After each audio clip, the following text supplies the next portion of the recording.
Magnetic properties, magnetic properties.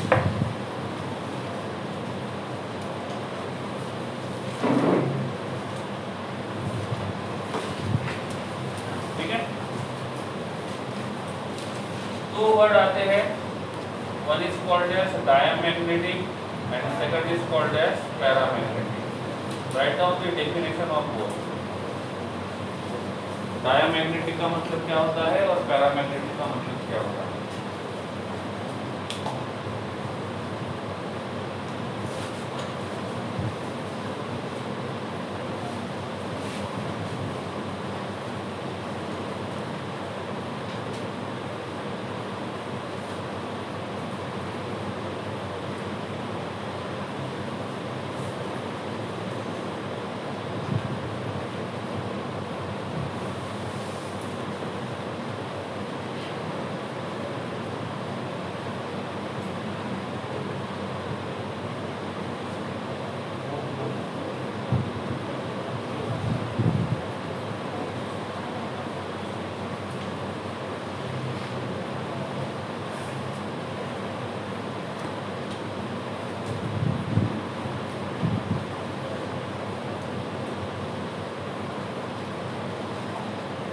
ठीक है, diamagnetic का मतलब ऑल इलेक्ट्रॉन, कितने लोगों ने लिखा है पहले वो बोलो डेफिनेशन, एंड स्ट्रेट देखो। डायमैग्नेटिक का मतलब ऑल इलेक्ट्रॉन आर पेयर्ड, तो जिसके पास सभी के सभी इलेक्ट्रॉन पेयर्ड रहेंगे उसको बोलेंगे डायमैग्नेटिक, एंड जिसके पास एटलीस्ट वन अनपेयर्ड इलेक्ट्रॉन रहेगा उसको बोलेंगे पैरामैग्नेटिक। ठीक है, अब यहाँ पे मैं पहला एलिमेंट लिखता हूँ atomic number 21, that is scandium, और लिखते लिखते लिखते लिखते कहाँ तक पहुँचूंगा? एटॉमिक नंबर 30 जिसका सिंबल रहेगा Z। ठीक है, अब स्कैंडियम का एटॉमिक नंबर 21 है, वैलेंशियल electronic configuration is 4s2 3d1। ठीक है, तो पहले हमने उसका एटॉमिक नंबर लिखा, फिर उसका सिंबल लिखा, फिर इसका वैलेंशियल का इलेक्ट्रॉनिक कॉन्फ़िगरेशन लिखा। आफ्टर दैट हम यहाँ पे क्या करेंगे, ये s ऑर्बिटल ड्रॉ करेंगे और यहाँ पे p ऑर्बिटल ड्रॉ करेंगे, और जो भी आप ये कुछ लिखोगे ना इलेक्ट्रॉनिक कॉन्फ़िगरेशन, ये विदाउट एक्स्ट्रा स्टेबिलिटी वाला लिखना है। कौन सा? विदाउट एक्स्ट्रा स्टेबिलिटी वाला। ठीक है, अब हम इलेक्ट्रॉन को फिल करेंगे। s having how many electron? 2, and d having 1। ठीक है, तो पहले आपने लिखा एटॉमिक नंबर, फिर आपने लिखा सिंबल, फिर आपने लिखा इलेक्ट्रॉनिक कॉन्फ़िगरेशन, उसके नीचे बॉक्स ड्रॉ करने हैं। आप नीचे भी कर सकते हो, साइड में भी कर सकते हो, आप अपने हिसाब से जा सकते हो। नीचे रखोगे तो ज़्यादा अच्छा रहेगा। S के नीचे S और D के नीचे D। यहाँ पे लिखना है नंबर ऑफ अनपेयर्ड इलेक्ट्रॉन। क्या लिखना है? Number of unpaired electron. तो इसके पास नंबर ऑफ अनपेयर्ड इलेक्ट्रॉन कितने हैं? 1। कितने हैं? 1। तो ये मैंने किसके लिए फाइंड करके दिया? स्कैंडियम। ऐसे कहाँ तक पढ़ना है आपको? 1 बाय 1 1 बाय 1। कितना टाइम लगेगा? 15 मिनट। 3 मिनट आपके पास है। आए 15 मिनट वाले।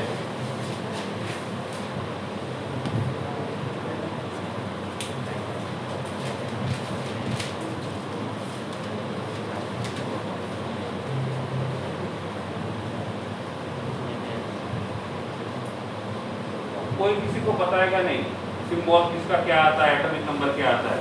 टेक्स्ट बुक क्लोज रखना है। हो गई close text book? Text book close हो गई या मुझे आना पड़ेगा पर्सनली? आ सकता हूँ मैं?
डन।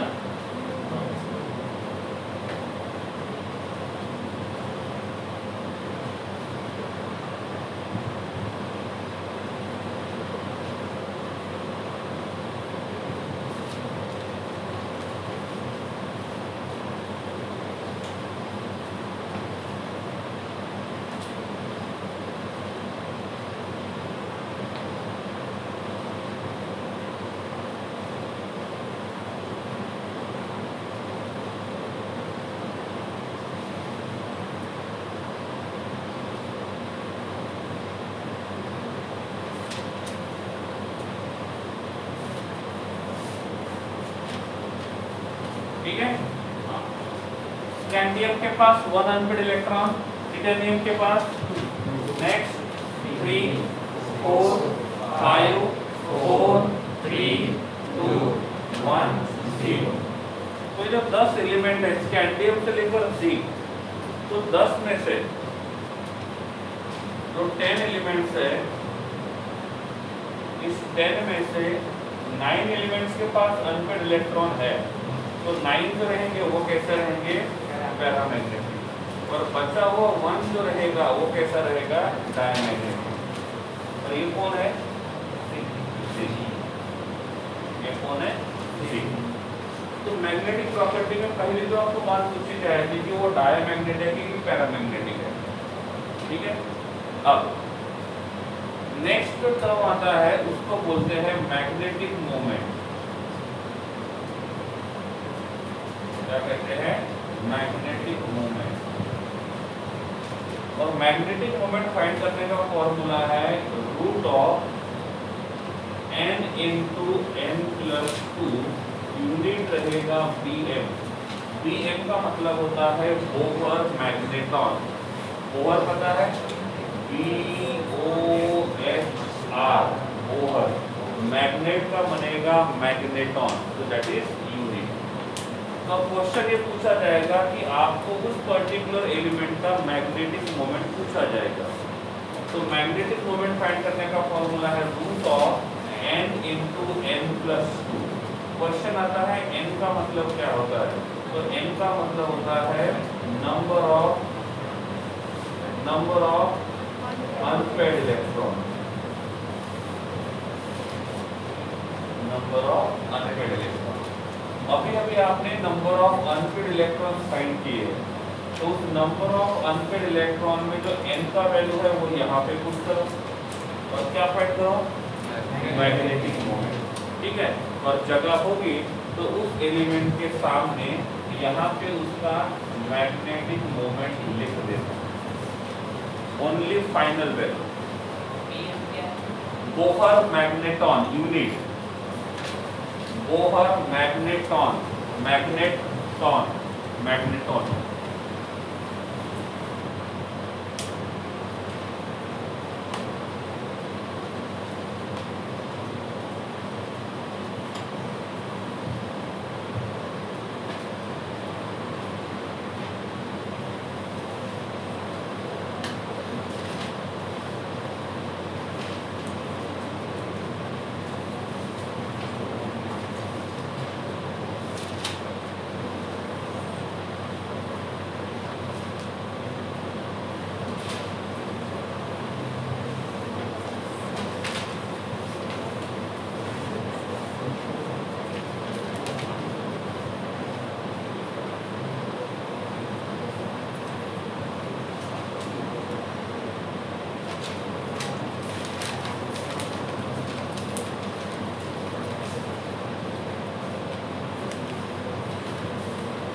फाइनल आंसर रूट वाला आंसर नहीं चाहिए, फाइनल आंसर चाहिए।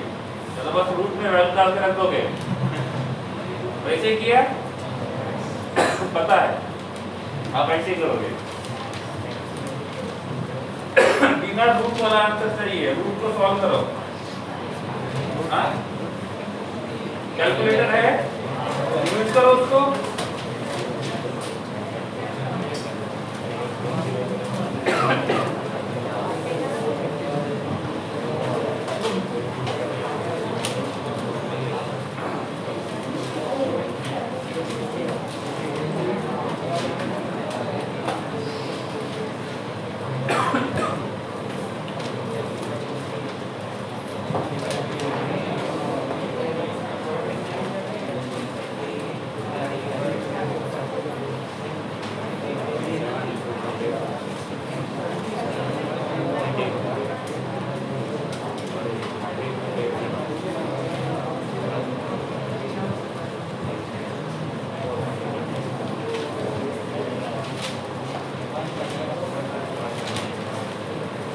Done. 1.73, 2.84, 3.87, 4.90 and 5.92। सही है। तो ये चार वैल्यू पॉसिबल है। एक अनफिट इलेक्ट्रॉन रहेगा तो 1.73, दो अनफिट इलेक्ट्रॉन रहेंगे 2.84, 3 अनफिट इलेक्ट्रॉन रहेंगे 3.87, 4 अनफिट इलेक्ट्रॉन रहेंगे 4.90 और 5 अनफिट इलेक्ट्रॉन रहेंगे तो 5.92। सही है। ये रहेगा किसका वैल्यू, मैग्नेटिक मोमेंट का। सेम टॉपिक इसके बाद वाले चैप्टर में आएगा, वहां पे भी आपको मैग्नेटिक मोमेंट कैलकुलेट करने के लिए पूछा जाता है। ठीक है। तो ये है number 5, that is magnetic property. कौन सा है, मैग्नेटिक प्रॉपर्टी। एक बार देख लो, कुछ है नहीं, सिंपल ही है।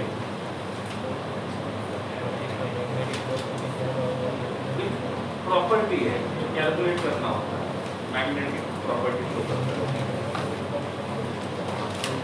ठीक है। जिंक नहीं, ये वही शो करेगा जिसके पास नंबर ऑफ अनफिट इलेक्ट्रॉन रहेंगे। जिनके पास अनफिट इलेक्ट्रॉन नहीं है तो वो ये प्रॉपर्टी शो नहीं करेगा। Number 6, melting point. Number 6, melting point. Number 6, melting point. इसमें एक ही पॉइंट लिखना है, दो हो सकते हैं मैक्सिमम, एक है।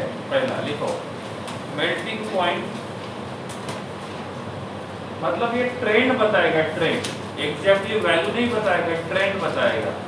Melting point is directly proportional to number of unpaired electron.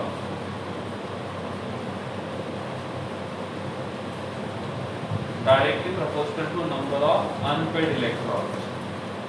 इसका रीजन ये दिया गया था कि जिसके पास नंबर ऑफ अनपेड इलेक्ट्रॉन ज्यादा रहेंगे, जिसके पास नंबर ऑफ अनपेड इलेक्ट्रॉन ज्यादा रहेंगे, वो बॉन्ड्स भी ज्यादा बनाएगा। बाकी भी बनाएंगे लेकिन वो बॉन्ड ज्यादा बनाएगा, और बॉन्ड ज्यादा बनाएंगे तो ज्यादा बॉन्ड तोड़ने के लिए एनर्जी ज्यादा लगेगी। और इसलिए मेल्टिंग पॉइंट का जो सीक्वेंस होता है वो नंबर ऑफ अनपेड इलेक्ट्रॉन्स के हिसाब से होता है। इसके हिसाब से नंबर ऑफ अनपेड इलेक्ट्रॉन। ठीक है, क्लियर। अब सबसे ज्यादा अनपेड इलेक्ट्रॉन किसके पास है? तो इफ हमको ग्राफ प्लॉट करना होगा तो टॉप में कौन होगा? तो धीरे धीरे मेल्टिंग पॉइंट बढ़ते जाएगा कहाँ तक, और बाद में कम हो जाएगा। अब ये मत सोचना कि क्रोमियम के पास भी अनपेड इलेक्ट्रॉन 4 है और आयरन के पास भी अनपेड इलेक्ट्रॉन 4 है तो दोनों का मेल्टिंग पॉइंट सेम होना चाहिए। मैंने आपको बोला है कि ये वैल्यू नहीं बताएगा, ये ट्रेंड बताने का काम करता है। तो पहले मेल्टिंग पॉइंट बढ़ जाएगा और आफ्टर सर्टेन टाइम वो मेल्टिंग पॉइंट जो रहेगा वो कम हो जाएगा। ठीक है, टेक्स्ट बुक निकालो।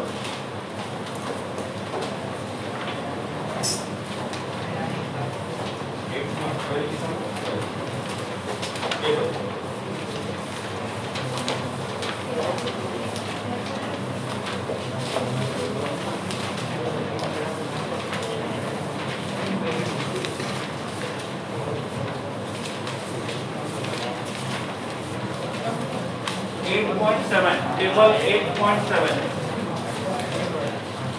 टेबल 8.7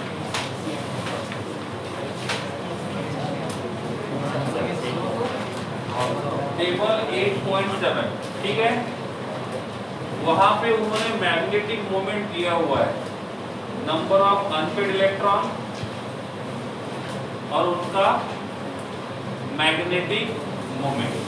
अब देखो कंफ्यूजन कहां पे बढ़ेगा, यहाँ पे मैंने स्कैंडियम का मैग्नेटिक मोमेंट पूछा है, कितना आएगा, नंबर ऑफ अनपेड इलेक्ट्रॉन 1, कितना आएगा 1. और ये तो नंबर ऑफ अनपेड इलेक्ट्रॉन्स होते हैं वो डी के होते हैं, किसके होते हैं, डी के। सपोज मैंने यहाँ पे स्कैंडियम +1 किया, तो इसके पास नंबर ऑफ अनपेड इलेक्ट्रॉन कितने हैं, डी में number of unpaired electron in D. और वैसे भी स्कैंडियम जो होता है हमने फाइंड किया था वो स्कैंडियम +2 और स्कैंडियम +3 में होता है। इनमें से ज्यादा स्टेबिलिटी किसका होता है, +3 का, क्योंकि वो s के भी 2 इलेक्ट्रॉन लूज करेगा और d के भी 2 इलेक्ट्रॉन लूज करेगा तो वो स्टेबल बन जाएगा। और इसीलिए स्कैंडियम जो रहेगा वो +3 में स्टेबल रहेगा। और जब स्कैंडियम +3 में जाएगा तो उसके पास d ऑर्बिटल में कितने इलेक्ट्रॉन्स अनपेड है, और जब उसके पास 0 इलेक्ट्रॉन्स अनपेड रहेंगे तो उसका मैग्नेटिक मोमेंट कितना रहेगा, 0। समझ आ गया। स्कैंडियम के बाद कौन आता है, टिटेनियम। टिटेनियम का इलेक्ट्रॉनिक कॉन्फ़िगरेशन आता है 4s2 3d2।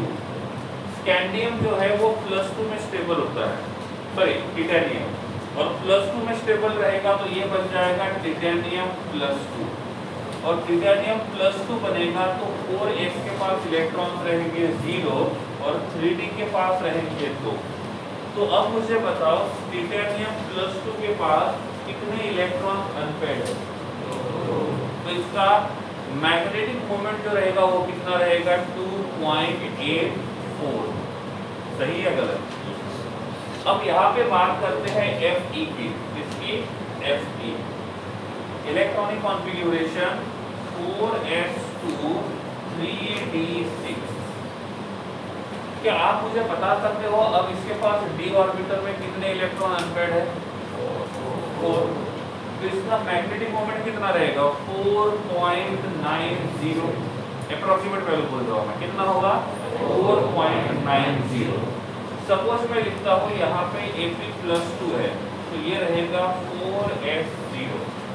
तो अभी इसका मैग्नेटिक मोमेंट कितना रहेगा, उतना ही रहेगा। सपोज मैं लिखता हूँ यहाँ पे Fe+3 है तो क्या होगा, 3d5। तो अनपेड इलेक्ट्रॉन, अरे अनपेड इलेक्ट्रॉन, तो अनपेड इलेक्ट्रॉन 5 रहेंगे तो क्या होगा, इसका मैग्नेटिक मोमेंट कितना रहेगा, 5.92। समझ में आ रहा है। तो उस टेबल को आप देखोगे 8.7 को, तो उन्होंने दिया हुआ है कि उनका ऑक्सीडेशन नंबर क्या है, और जब उसका ऑक्सीडेशन नंबर उतना रहेगा तो उसके D के पास कितने इलेक्ट्रॉन है, और जब D के पास आपको इलेक्ट्रॉन मिल जाएंगे तो आप यहाँ से ये पता कर सकते हो कि उनके पास D ऑर्बिटल में कितने इलेक्ट्रॉन अनपेड है। और D ऑर्बिटल के अनपेड इलेक्ट्रॉन मिलेंगे, n का वैल्यू मिलेगा, तो वहां से क्या फाइंड कर सकते हो, क्या फाइंड कर सकते हो, मैग्नेटिक। समझ में आ रहा है, क्लियर है। चलिए आगे। उसके बाद फिगर 1.1 सॉरी 8.1, फिगर 8.1, फिगर 8.1 मिल गया। ये ऊपर टेबल दिया हुआ है, सही है, और वो तो पढ़ लिया था तो अब उसको नहीं देखना है, फिगर को ही देखना है। वो फिगर जो है वो ग्राफ के फॉर्म में दिया हुआ है, उसमें से 3D सीरीज को देखो, वो मेल्टिंग पॉइंट बताने का काम कर रहा है। तो स्कैंडियम दिया हुआ है, नहीं, टिटेनियम दिया हुआ है, टिटेनियम से ज्यादा अनपेड इलेक्ट्रॉन किसके पास है, तो उसका मेल्टिंग पॉइंट ज्यादा रहेगा। वैनेडियम से ज्यादा किसमें है, तो क्रोमियम का मेल्टिंग पॉइंट वैनेडियम से ज्यादा है, और क्रोमियम से ज्यादा अनपेड इलेक्ट्रॉन किसके पास है, तो मैग्नीशियम का मेल्टिंग पॉइंट उससे ज्यादा होना चाहिए, लेकिन है या कम है, कम। ठीक है, ओके। उसके बाद आयरन के बाद कौन आता है? कोबाल्ट। आयरन के पास कितने अनपेड इलेक्ट्रॉन है? 4। और कोबाल्ट के पास 3। तो दोनों में से किसका मेल्टिंग पॉइंट ज्यादा रहेगा? और कोबाल्ट से आगे जाएंगे तो नंबर ऑफ अनपेड इलेक्ट्रॉन बढ़ेंगे या कम होंगे? मैंने बोला था आपको ये बिल्कुल नहीं सोचना है क्रोमियम के पास 4 अनपेड इलेक्ट्रॉन है, आयरन के पास भी 4 अनपेड इलेक्ट्रॉन है, तो दोनों का मेल्टिंग पॉइंट सेम रहेगा। मैंने बोला था ये आपको ट्रेंड बताने का काम करेगा, एग्जैक्ट वैल्यू नहीं बताएगा। उसमें प्रॉब्लम किस में आ रहा है? मैग्नीज में। क्यों? क्योंकि हमारे हिसाब से वो पीक पे होना चाहिए था, लेकिन वो पीक पे नहीं है, उसका मेल्टिंग पॉइंट बाकी लोगों से कम है। रीजन?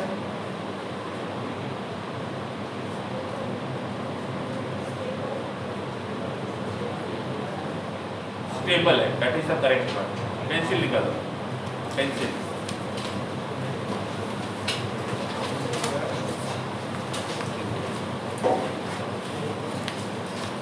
वहां पे जो Mn है उसको सर्कल करो।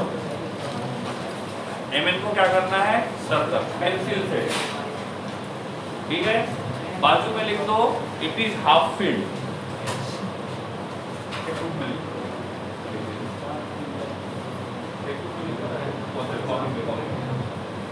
लिख दो इट इज हाफ फील्ड। और हाफ फील्ड जो रहेगा वो स्टेबल रहेगा, अनस्टेबल। तो वो इजीली रिएक्शन करना पसंद करेगा या नहीं करेगा? नहीं करेगा। मतलब इजीली बॉन्ड बनाना पसंद करेगा, नहीं करेगा। तो वो कम से कम बॉन्ड बनाने की कोशिश करेगा, ज्यादा से ज्यादा।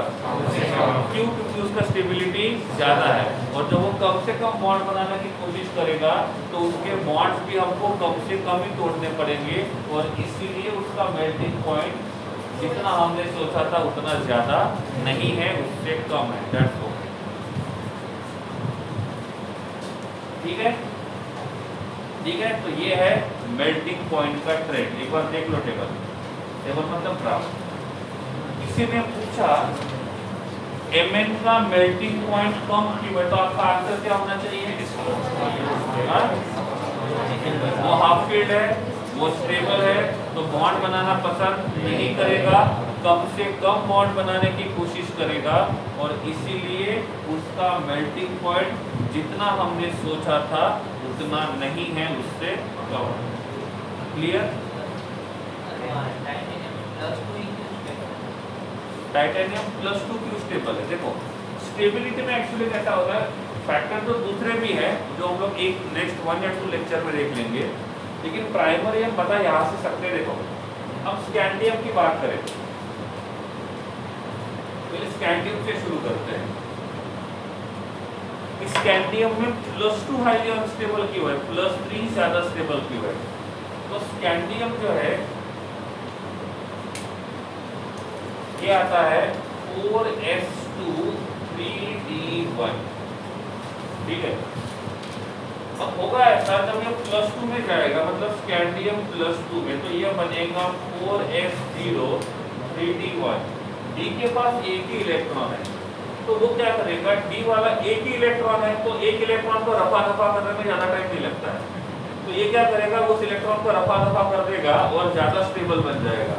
तो जैसे वो इलेक्ट्रॉन लूज करेगा तो ये बन जाएगा स्कैंडियम +3, ये रहेगा 4s and 3d0, और इसीलिए ये हाईली अनस्टेबल है, क्योंकि स्कैंडियम जो रहेगा वो स्कैंडियम से पहले स्कैंडियम +2 बनेगा, और वहां जाने के बाद पता चलेगा कि D के पास तो एक ही इलेक्ट्रॉन बचा है, और जब एक ही इलेक्ट्रॉन की बात आती है तो उसको ट्रांसफर करना बहुत आसान होता है, और इसलिए वो उसको भी लूज करके यहाँ आ जाएगा। तो ऐसा कहा जाता है कि स्कैंडियम 2 ऑक्सीडेशन स्टेट में होना चाहिए, +2 और +3। इसके फर्स्ट वाले लेक्चर में हमने जो ट्रिक देखा था उसके हिसाब से भी स्कैंडियम +2 और +3 दोनों शो करना चाहिए। कैसे? Total number of electron in s orbital कितने हैं? 2, तो मिनिमम ऑक्सीडेशन नंबर +2। इसके पास अनपेड कितना है? 1 +2 कितना हो गया? 3। तो हमारे हिसाब से भी इसमें 2 ऑक्सीडेशन नंबर शो करने चाहिए, +2 और +3। लेकिन आप ऑक्सीडेशन नंबर के टेबल में देखोगे तो ये दिया ही नहीं है, ओनली ये गिवन है। उसका रीजन क्या है? क्योंकि +2 जो है वो हाईली अनस्टेबल हुआ, +2 हाईली अनस्टेबल नहीं है, +3 ज्यादा स्टेबल है और इसीलिए स्कैंडियम जो रहेगा वो +2 में रुकना पसंद ही नहीं करता, डायरेक्टली कहाँ चला जाता है +3, और इसलिए उस टेबल में +2 नहीं दिया हुआ है, ओनली +3 दिया। +2 में भी होता है लेकिन उसका स्टेबिलिटी कम होता है। ऐसे ही हम टिटेनियम की बात करेंगे। टिटेनियम तो ये होता है 4s2 3d। अब इसके वैलेंस शेल में कितने इलेक्ट्रॉन है? वैलेंस शेल की बात कर रहा हूं, कितने? 4 से 4s पर, ठीक है। और इसीलिए अब हमने क्या बोला था, या तो वैलेंस शेल में 0 इलेक्ट्रॉन हो या तो ज्यादा हो उससे, लेकिन ये ऐसे 2-3 इलेक्ट्रॉन जब होते हैं तो वैलेंस शेल का स्टेबिलिटी क्या होता है? कम होता है। और इसीलिए ये टिटेनियम जो रहेगा वो टिटेनियम से क्या बन जाएगा? टिटेनियम +2, और ये रहेगा 4s0 और 3d, ठीक है। और इसलिए टिटेनियम से क्या बना? टिटेनियम +2। और आप बोलोगे टिटेनियम +2 से टिटेनियम +3 में इजीली जाएगा क्या? नहीं जाएगा, लेकिन यहाँ से +2 में +2 से +3 में इजीली जाएगा। तो ये होता है सिंपल तरीके से। ज्यादा डीप में जाएंगे तो हमको वैल्यू को देखना होगा, ठीक है। तो वो हम लोग पढ़ेंगे स्टैंडर्ड रिडक्शन पोटेंशियल वाला जो टॉपिक आएगा उसमें, ठीक है। बिल्कुल देखना चाहिए तो +2 में क्यों गया? क्यों? क्योंकि हर कोई चाहता है वैलेंस शेल को खाली करके छोड़ दो, और वैलेंस शेल में कितने इलेक्ट्रॉन है? 2। और इसलिए ऐसा कहा जाता है कि 3d सीरीज का कॉमन ऑक्सीडेशन नंबर क्या होता है? +2। +2 क्यों होता है? क्योंकि वो s के जो 2 इलेक्ट्रॉन होते हैं उसको वो क्या करते हैं? लूज करना पसंद करते हैं, इसलिए इनका कॉमन ऑक्सीडेशन नंबर रहेगा +2। ओके है, और बोलिए।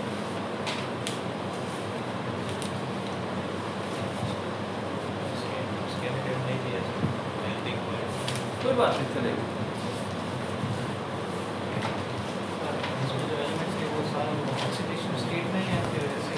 व्हाट जो ये जो ग्राफ दिया है उसमें स्कैंडियम नहीं दिया है, वो क्यों नहीं दिया? और ये हो सकता है उसका डेटा अवेलेबल नहीं होगा इसलिए शायद। और ये सारे दिए तो ऐसे ही दिए कि कोई उनका स्टेबल ऑक्सीडेशन स्टेट है उसमें दिए। उसके टेबल में देखो लिखा हुआ है नीचे, नहीं उसमें नहीं, उधर ग्राफ में नहीं लिखा हुआ है, तो मान लो कि न्यूट्रल में ही हो, मतलब न्यूट्रल वाला है, न्यूट्रल वाला ही है। कोई पर्टिकुलर ऑक्सीडेशन नंबर होगा स्पेसिफाई किया जाएगा, वो उसमें स्पेसिफाई नहीं किया हुआ है। और बोलो, तो अभी तक हमारे 6 पॉइंट हो गए। Size, enthalpy of atomisation, density, oxidation state, magnetic property and, ठीक है।